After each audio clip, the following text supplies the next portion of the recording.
First contact's price. Dr. Sarah Chen hadn't expected to make first contact during her night shift at the Arecibo Observatory. The massive radio telescope had picked up what she initially thought was another pulsar, until the signal started repeating prime numbers. Now, 3 hours later, she stood in the observatory's main control room with 24 hastily assembled experts, watching as the signal resolved itself into clear English text across their main display. RGNT. Sanctuary needed. Pursued by hunters. Earth in danger.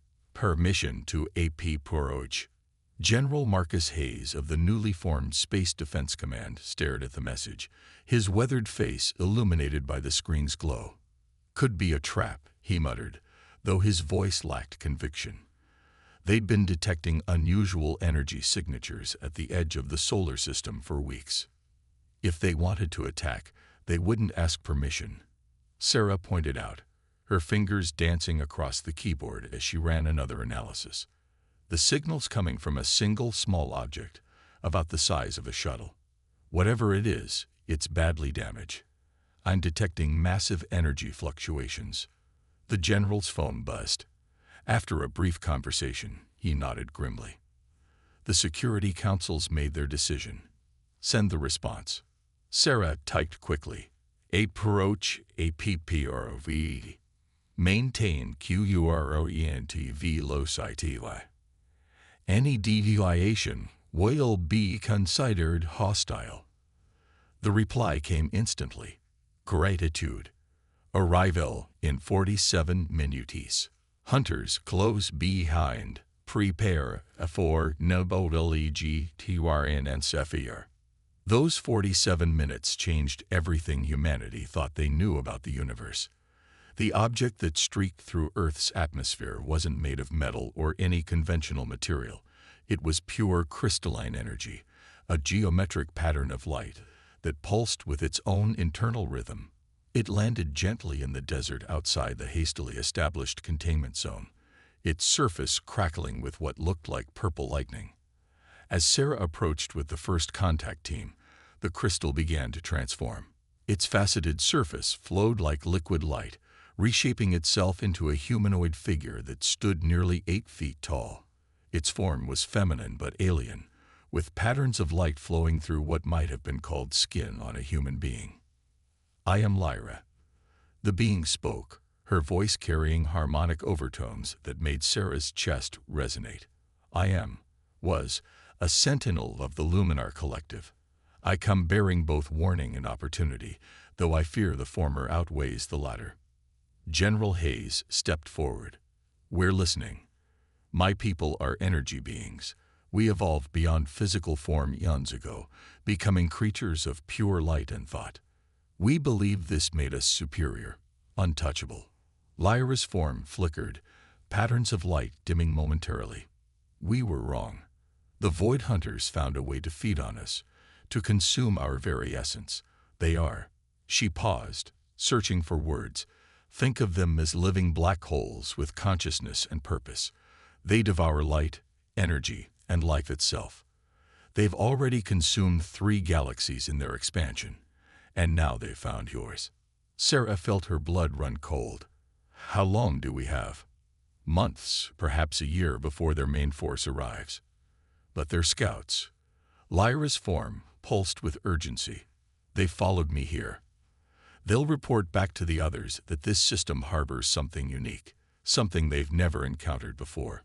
Which is, General Hayes pressed. You, humans, you exist in perfect balance between light and dark. You need both to survive. Your consciousness itself operates on principles that shouldn't be possible. You dream in darkness but think in light. You create art from shadows and illumination equally. You are. She paused again, bridges between states of being. Before anyone could respond, alarms blared from the monitoring stations. Sarah rushed to check the readings, her heart pounding. Multiple objects just appeared at the edge of our solar system. They're absorbing all radiation around them. Complete black spots in space. Hunters. Lyra's voice carried an emotion that might have been fear. They tracked me faster than I anticipated. You must decide quickly. Will you help us fight them? We can offer you technology, knowledge, ways to defend yourselves. But you must understand, once they know of you, they will never stop coming.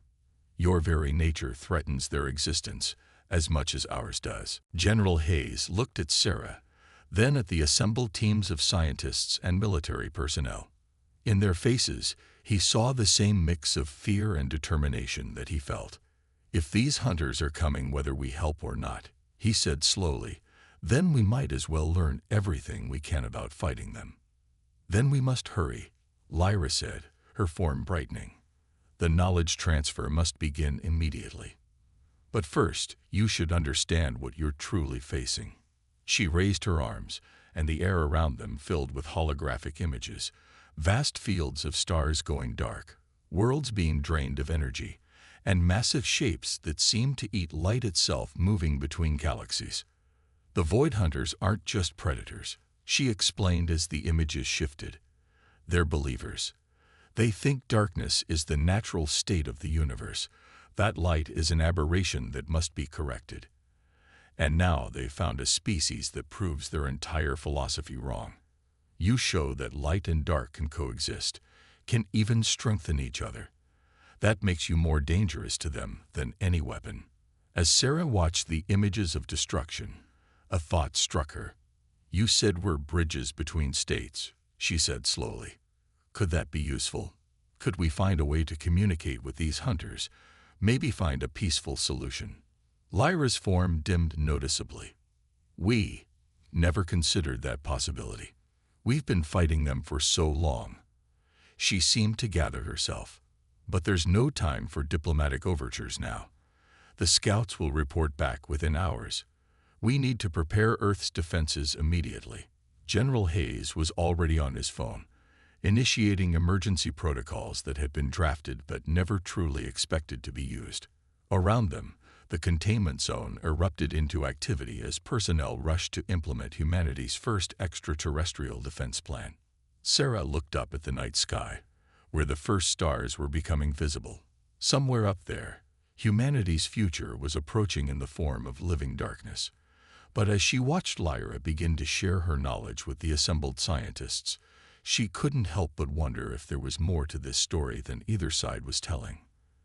The next few months would reveal just how right she was, and just how unprepared both ancient races were for humanity's unique approach to cosmic warfare.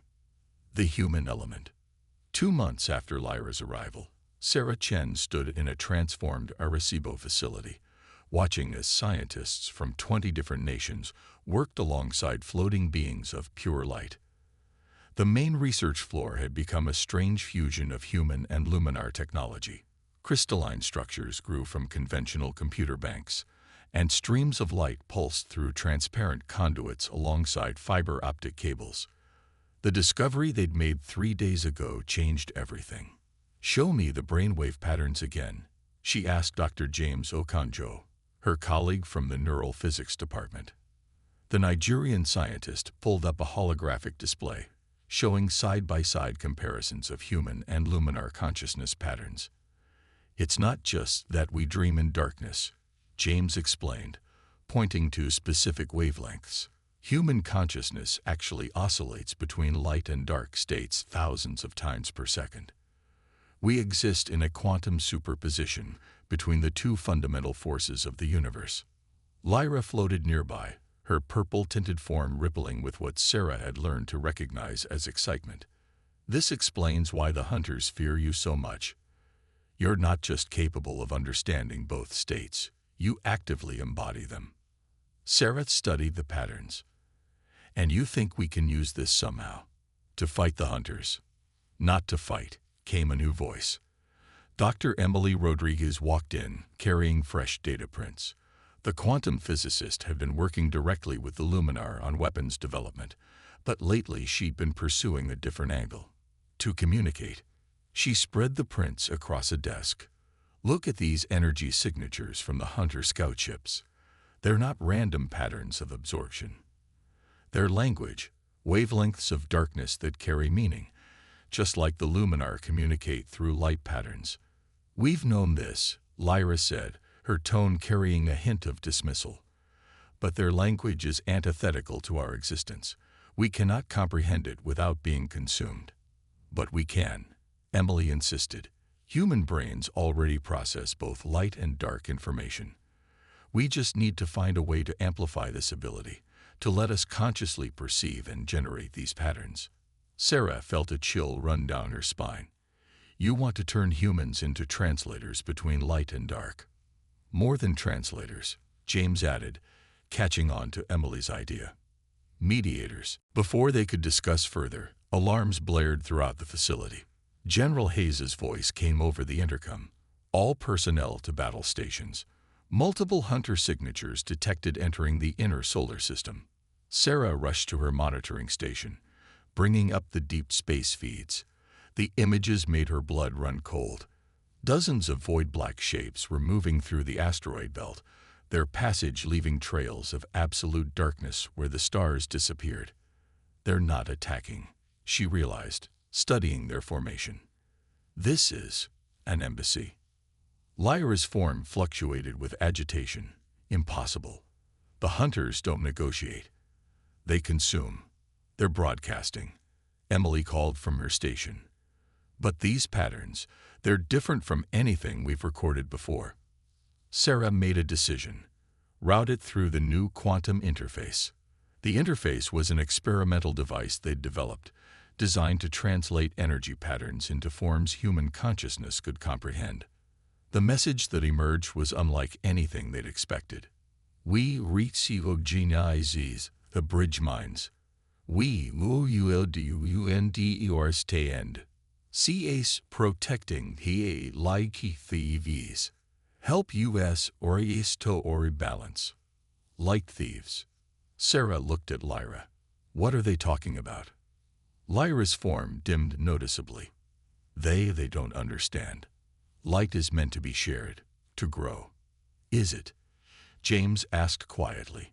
Or did the Luminar take something that wasn't theirs to take? Before Lyra could respond, another message came through. The light thieves to only our DRAMs. Took our select, made us for AVR burning. We seek only rest. Sarah felt pieces clicking into place. Lyra, she said slowly, what exactly was your species before you became beings of pure light? The Luminar's form flickered rapidly, patterns of light churning in distress. We were like you, once. Beings of matter who needed both light and dark, but we found a way to transcend, to become pure energy. We thought we were evolving. And the hunters, they were like us, part of the same species, but they refused the transformation. We thought they were afraid of progress. They grew angry, started attacking us. We never understood why. Emily's eyes widened as she looked at her readings. The dark energy patterns. They're not weapons at all, are they? They're trying to restore something, to return the stolen light to its natural cycle of day and night. Sarah turned to General Hayes, who had entered during the conversation. Sir, I think we've been looking at this all wrong. This isn't a war of extinction. It's a civil war, and we might be the only ones who can end it. The general studied the space feeds, where the hunter ships waited in perfect formation. You're suggesting we try to negotiate between beings of pure light and living darkness? No, Sarah said, an idea forming. I'm suggesting we show them a third path. We've learned so much about manipulating light and dark energy from both sides. What if we could show them how to return to balance? To exist as we do, in harmony with both. Lyra's form pulsed with something that might have been hope or might have been fear. Such a thing, it should be impossible. Impossible. James smiled. That's humanity's specialty. As they began drafting their response to the hunters, Sarah couldn't help but feel they were on the verge of something momentous. Humanity hadn't just found itself caught between two ancient cosmic forces. They had stumbled upon a chance to heal a schism that had torn a civilization apart. But first, they would have to convince both sides to trust in the wisdom of a young species that still looked up at the stars with wonder, not knowing that this very quality, their ability to wonder at both light and darkness, might be the key to saving them all. Warriors of Dawn. The experimental chamber deep beneath the Atacama Desert facility hummed with combined light and dark energy, creating patterns that made Sarah Chen's eyes water if she looked at them too long. Dr. Rodriguez stood at the main control panel, making minute adjustments to the quantum harmonizers, while James monitored the consciousness patterns of their first volunteer. Captain Maya Santos lay in the testing chamber, her body surrounded by swirling ribbons of light and shadow. They had chosen her not just for her military background, but for her experience as a deep meditation practitioner. If anyone could maintain mental balance while their consciousness was expanded to perceive both light and dark energy simultaneously, it would be her. Neural patterns are stable, James reported, his eyes fixed on the readings.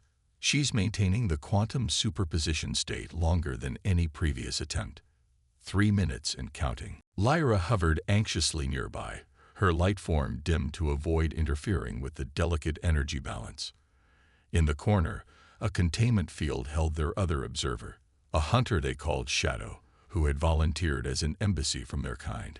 Its presence was like a piece of space itself, a darkness that seemed to drink in light, yet now they understood this wasn't aggression but necessity. Ask her what she perceives, Sarah instructed. James spoke into the communication system.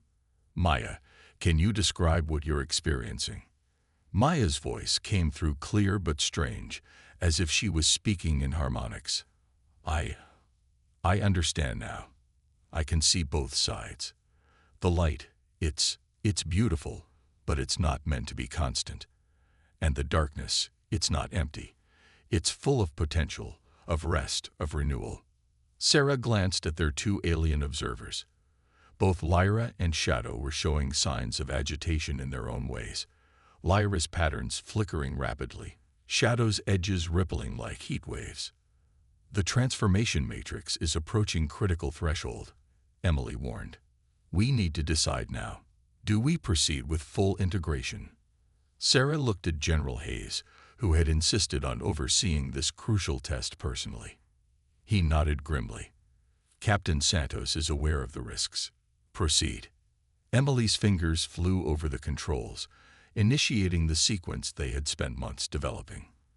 The swirling energies around Maya began to coalesce, light and darkness weaving together in impossible patterns. Maya's body began to glow, but not with the pure light of the luminar. This was something new, a phosphorescence that pulsed in rhythm with her heartbeat. Transformation at 70%, James called out. Consciousness patterns are. Wait, something's wrong. The wavelengths are destabilizing. Alarms blared as Maya's form began to flicker between states of matter and energy. Shadow suddenly moved forward, pressing against its containment field. Stop. Breaking pay TERN. Needs and CHR. What do you mean? Sarah demanded. The hunter's response came in pulses of darkness that their translators struggled to interpret. Gridgemines need both shores. Can note float be to en. Of course, Emily breathed. We're trying to transform her completely, but that's not what makes humans special. We need to maintain her physical form while expanding her consciousness. How? James asked desperately. The energies are tearing her apart at the quantum level. To everyone's surprise, it was Lyra who provided the answer. The original transformation chambers, she said, her voice heavy with ancient memory. Before we abandoned our physical forms completely, we existed in a transitional state. We still have the templates. Shadow's darkness pulsed in what might have been agreement. Old Patyrann's remember balance. Sarah made a split-second decision. Do it. Both of you. Work together. Show us how to stabilize her. What happened next would be recorded in human history as the first true collaboration between light and dark cosmic forces in millennia. Lyra and Shadow extended their influences simultaneously, their energies meeting around Maya's chamber not in conflict, But in concert, the transformation matrix shifted, guided by their combined ancient knowledge. Maya's form stabilized, the glow settling into her skin like bioluminescence. When she opened her eyes, they shimmered with tiny points of light against darkness, like a field of stars. Neural patterns stabilizing, James reported with relief. She's done it. Quantum consciousness achieved while maintaining physical form. Maya sat up slowly, looking at her hands in wonder. The universe, she whispered. I can see how it breathes. In light, out darkness, over and over. It's all one cycle. Lyra's form brightened with realization. This is what we forgot, what we lost when we forced ourselves to remain in one state permanently. Balance broken, shadow pulsed. Now, remembered. Sarah stepped closer to the chamber. Maya, are you still you? Maya smiled, and it was still her familiar expression, though now her teeth seemed to sparkle like diamonds catching light. I'm me, she said. Just more. I can see them now, Sarah. Both sides, their pain, their fear, their longing. And I can speak to them. She turned to their alien observers and did something that made both Lyra and Shadow recoil in shock. She spoke in simultaneous pulses of light and darkness, her words carrying meaning in both forms. Your war ends here. Humanity will show you the way back to wholeness. As Sarah watched Maya step out of the chamber, her form somehow both solid and shifting, she realized they had created something unprecedented. Not a warrior of light or darkness, but a warrior of dawn, of dusk, of the moments between. The times when both light and dark coexisted in perfect harmony. But even as they celebrated this breakthrough, warning signals began blaring from the surface installations. James rushed to check the feeds, his face paling. Multiple ships dropping out of light speed, he reported. But they're not Hunter or Luminar signatures. These are something else entirely. Maya looked up, her starfield eyes widening. They're coming, she said. The ones who first broke the cycle, the ones who taught the Luminar how to steal the light. Sarah felt a chill run down her spine. What do you mean? Who's coming? The dividers, Maya whispered. The ones who believe balance itself is an aberration. As they rushed to battle stations, Sarah couldn't help but wonder if their achievement, finding a way to bridge light and darkness, had drawn the attention of something far more dangerous than either the Hunters or the Luminar. Something that had been watching, waiting, ensuring the cosmic forces remained forever divided. The truth between. The Atacama sky burned with impossible colors as the divider ships descended through Earth's atmosphere. They were neither light nor dark, but something that hurt to look at. Geometric shapes that seemed to cut through reality itself, leaving bleeding wounds in the fabric of space-time. In the command center, Sarah Chen watched as Maya Santos stood between Lyra and Shadow, all three of them staring at the tactical displays with expressions of growing horror. Maya's starfield eyes tracked patterns that normal humans couldn't see, her transformed consciousness processing information on multiple levels simultaneously. They're not just ships, Maya said, her voice carrying harmonics of light and shadow. They're like cosmic scissors, designed to cut things apart at the fundamental level, to separate what should be whole. Remember them now, Shadow pulsed darkly. Came BFO or the SUNDRang. Lyra's form flickered with ancient memory. Yes, they came to our world, taught us to shed our physical forms, to embrace pure light. We thought it was evolution, but it was, she faltered, vivisection. Sarah finished grimly. They weren't uplifting you. They were experimenting on your entire species, seeing if they could permanently divide a race into pure light and pure darkness. The main screen crackled to life, showing a being that looked like a tear in reality itself, a vertical line of neither light nor darkness that somehow spoke with a voice like shattering crystal. Clever little bridge minds, it said. You've begun to understand. But understanding will not save you. General Hayes stepped forward. This is Earth's protected space. You are not welcome here. Protected. The being's laugh was like breaking glass. You protect abominations. The light thieves who stole what was not theirs to take. The shadow feeders who refused to accept their loss. And now you dare to try to reunite what we so carefully separated. Maya moved to the front of the room, her transformed body radiating both light and shadow in perfect harmony. Why? She demanded. Why work so hard to keep the forces divided? Balance is stagnation, the divider declared. Only through separation can we study the pure forms of cosmic forces. Your species is an aberration, naturally existing in quantum superposition, capable of bridging what must remain apart. You threaten millennia of careful experimentation. Sarah felt pieces clicking into place. That's why Earth was never discovered before now. You've been keeping our section of space hidden, haven't you? Keeping us in quarantine because we're living proof that your theories about cosmic forces are wrong. The divider's form rippled with something that might have been anger. Proof?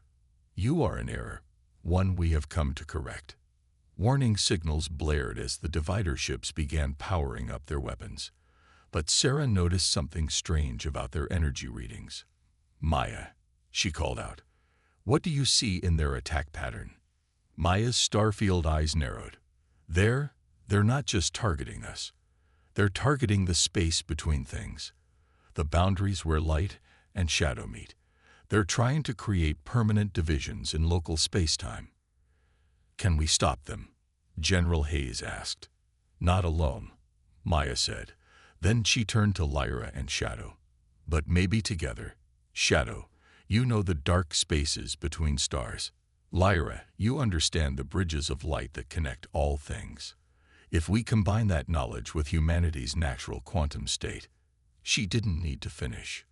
Lyra and Shadow moved closer, their ancient enmity forgotten in the face of a greater threat.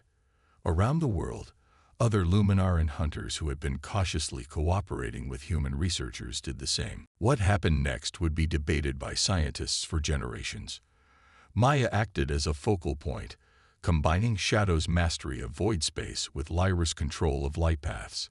Human quantum physicists added their understanding of superposition and entanglement. And in orbit, crews of specially trained humans who had undergone partial transformation like Maya began to manipulate the boundaries between light and dark. The divider ships fired their reality-splitting weapons, but instead of finding clean lines along which to separate light from dark, they encountered something new, quantum spaces where both forces existed simultaneously, reinforcing each other. Their cutting beams scattered against barriers made of probability itself. Impossible, the divider leader rasped. You cannot maintain such a state. Watch us, Maya said, her voice echoing with the combined power of 3 species. She raised her hands, and around Earth, the quantum barriers strengthened. Where the dividers tried to split reality, humans who had learned to exist in both light and dark states reinforced the natural connections between cosmic forces. The divider ships began to retreat, their weapons useless against space that refused to be divided. But Sarah noticed their leader's form wasn't showing fear. If anything, it seemed to be studying their defense with clinical interest. Still experimenting, she realized. Even now, they're taking notes on how we're doing this. Maya nodded grimly. They'll be back, with new ways to try to force separation. This isn't over. No, General Hayes agreed. But at least now we know what we're really fighting for. Not light against dark, but the right of all things to exist in balance. As they watched the divider ships flee, Sarah turned to their alien allies.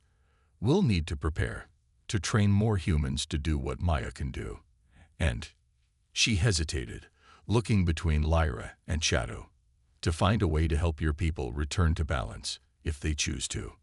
Wisdom in bridge minds, Shadow pulsed. We'll share dark knowledge. And we will share our understanding of light, Lyra added. Perhaps together we can remember what we once were. Before the sundering, Maya smiled, starlight gleaming in her eyes, and maybe discover something entirely new. not just a return to the past, but a step forward into true balance. As the sun set over the Atacama Desert, casting lights and shadows that seemed more significant than ever before, Sarah wondered what this new chapter in human history would bring. They had learned to bridge the gap between cosmic forces, but the forces that sought to maintain division were still out there, watching, waiting, experimenting. But for the first time since the Hunters and Luminar began their ancient war, there was hope for a different future, one where humanity's greatest strength, their ability to exist between and connect opposing forces, might help heal wounds in the very fabric of the universe itself. Balance of power.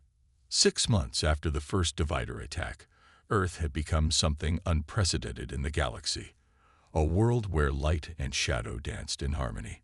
Cities now pulsed with both luminescence and darkness, their quantum-shifted architecture allowing for spaces that existed in multiple states simultaneously. In orbit, ships crewed by transformed humans like Maya patrolled alongside Hunter and Luminar vessels, their combined presence creating patterns that made conventional sensors malfunction. Sarah Chen stood in the new Quantum Integration Center, watching as another group of volunteers emerged from the transformation chambers. Unlike Maya's difficult first experience, the process had been refined with the combined knowledge of 3 species. Each new graduate could perceive and manipulate both light and dark energies while maintaining their physical form. "The dividers are coming back," Maya announced, entering the room with her starfield eyes gleaming. "Our long-range quantum sensors detected their fleet. It's larger than anything we've seen before." Sarah studied the holographic display, showing the approaching armada. "They've been busy. Those ships are different. Look at the energy patterns." James and Emily hurried in, carrying fresh data from their latest experiments. "They've adapted," Emily said grimly. "These new ships don't try to cut reality apart anymore.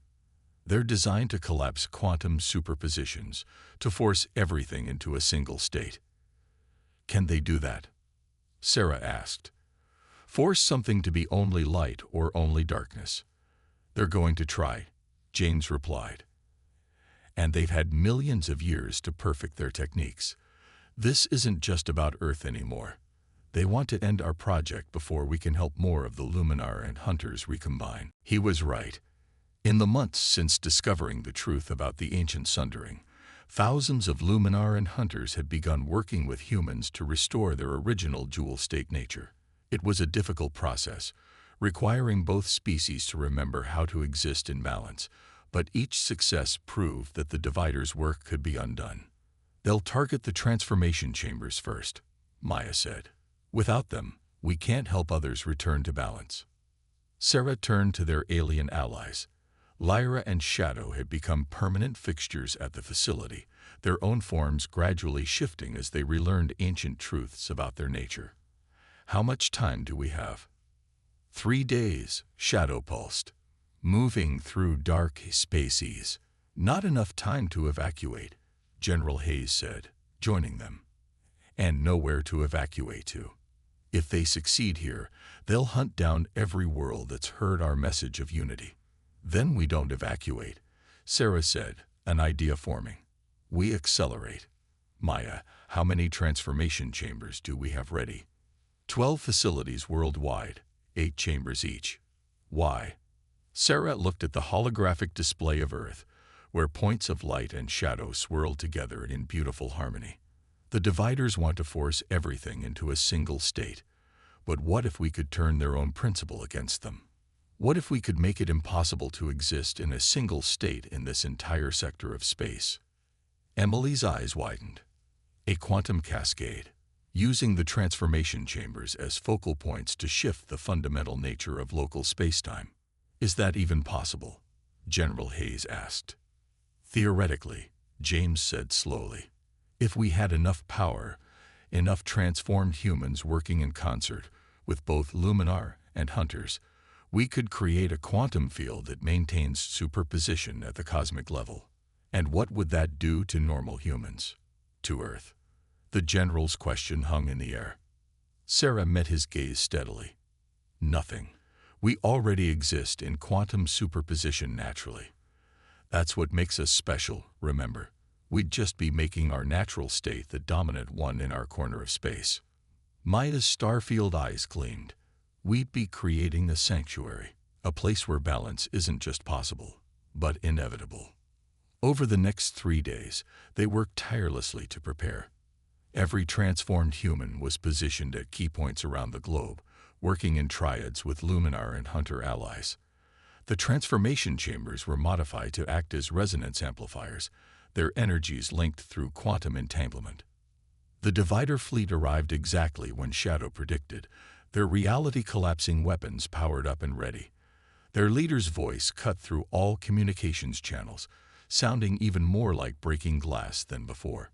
"Your experiment in aberration ends now," it declared. "Surrender and accept separation, or we will force it upon you." Maya stood atop the highest point of the Quantum Integration Center, her form blazing with both light and shadow. Around the world, hundreds of other transformed humans did the same, each supported by pairs of Luminar and Hunters who had begun their own journey back to wholeness. "You still don't understand," Maya replied, her voice carrying on quantum frequencies. "We're not an experiment.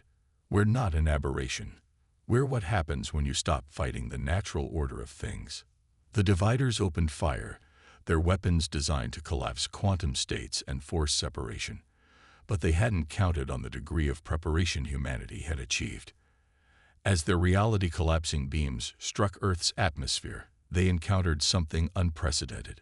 Every transformed human, working in concert with their alien allies, activated their quantum resonance at once.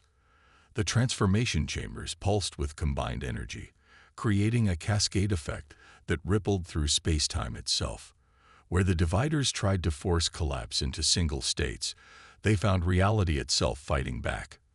The effect spread like a wave, transforming local space into something that could only exist in quantum superposition. Light and darkness merged and danced, impossible for any force to fully separate. The Divider ships found themselves in a region of space that rejected their fundamental principle of division. "What have you done?" the Divider leader demanded, its form flickering as it struggled to maintain separation in the new quantum field. "We've restored balance to this corner of the universe," Sarah replied. "And we're offering you a choice. Stay and learn to exist in harmony, or leave and never return. But know that every day our influence will spread. Every species that learns of Earth's transformation will have the chance to remember what your experiments made them forget." The Divider fleet retreated, their weapons useless in space that demanded balance. But as they fled, Sarah noticed something unexpected. 3 of their smallest ships remained behind, their forms already beginning to shift as the quantum field affected them. "They're curious," Maya said, smiling. "Even after all this time, they can't resist studying something new. Maybe they'll learn something different this time." In the months and years that followed, Earth became known throughout the galaxy as the Quantum Sanctuary. Species that had been surgically divided by the Dividers' ancient experiments came seeking restoration. The Luminar and Hunters gradually remembered their shared origins, many choosing to return to their dual-state nature. And humanity found its true place in the cosmic order, not as warriors or victims or experimental subjects, but as teachers. Their natural ability to exist in quantum superposition made them perfect guides for others seeking balance. The transformed humans like Maya became known as the Dawn Walkers, helping others navigate the space between light and shadow. Sarah often stood at her old monitoring station at Arecibo, watching the quantum patterns that now filled local space. Where once she had searched for signs of alien life, she now saw evidence of healing on a cosmic scale. Light and darkness danced together in endless patterns, neither trying to overcome the other, both essential parts of a greater whole. The Dividers never mounted another full attack, though their scout ships would occasionally appear at the edges of Earth's influence. But now they came to observe, to study, and sometimes to learn. After millions of years of enforcing separation, even they had begun to consider the possibility that balance might be more interesting than purity. And in the heart of the Quantum Integration Center, in a special chamber that combined both ancient and new knowledge, a message was carved in scripts of light and shadow. In the space between forces, in the balance of opposites, in the courage to exist in multiple states at once, there lies the true power of the universe. Humanity's gift was not in choosing sides, but in remembering that no side exists alone.